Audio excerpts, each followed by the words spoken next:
C'est d'admettre qu'elle fait face à une augmentation des problèmes liés aux enjeux de santé mentale. Pour en témoigner, la communauté congolaise est forcée d'admettre qu'elle fait face à une augmentation des problèmes liés aux enjeux de santé mentale. Pour en témoigner, la communauté de la région de la capitale nationale du Canada a tenu une conférence ce matin à ce sujet. Et Juliette, ils ont abordé le récent suicide d'un des leurs. Oui, voilà, Pierre, il s'agit de David Penguedi. Il s'est suicidé le 21 mars dernier alors qu'il était âgé de seulement 23 ans. Ça faisait à ce moment-là, Pierre, 8 mois qu'il avait quitté la République démocratique du Congo pour venir s'installer ici au Canada.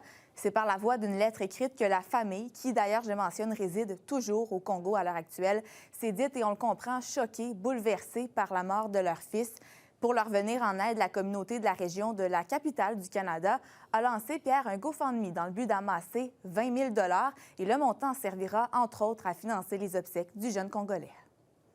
On est en contact quotidien avec la famille, on les aide tant soit peu à distance. Et d'ailleurs, il y a un membre de la famille qui va être présent pour les obsèques.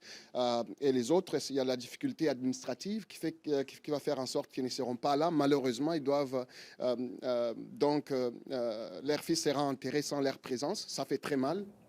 Et Juliette, il faut dire qu'un des objectifs de cette conférence, c'était aussi de sensibiliser au bien-être mental. Oui, absolument, Pierre. Une psychothérapeute était d'ailleurs sur place ce matin. Elle remarque, entre autres, une augmentation des problèmes de santé mentale, mais particulièrement chez les jeunes. Selon elle, les Congolais ne sont pas bien préparés à ce qui les attend en arrivant ici au Canada. Donc, je l'ai questionnée à savoir quelle était la solution, justement, pour y faire face. Écoutez sa réponse.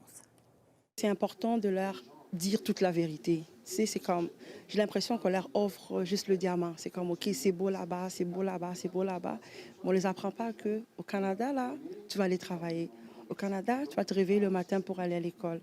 C'est une autre réalité. Les cours, c'est pas comme de fois en Afrique où tu commences, admettons, de 8h à midi, c'est fini là. De fois, l'école commence à 6h, ça finit à 22h, finit à 21h. C'est comme, on doit vraiment les apprendre la vraie vie d'ici. Les cris du cœur lancés par la communauté congolaise semblent avoir été entendus. Pierre, près de 2 500 $ ont jusqu'ici été amassés. Un montant qui, je le rappelle, servira à rendre un dernier hommage à ce jeune Congolais. Pauvre famille. Merci beaucoup, Juliette. Au revoir.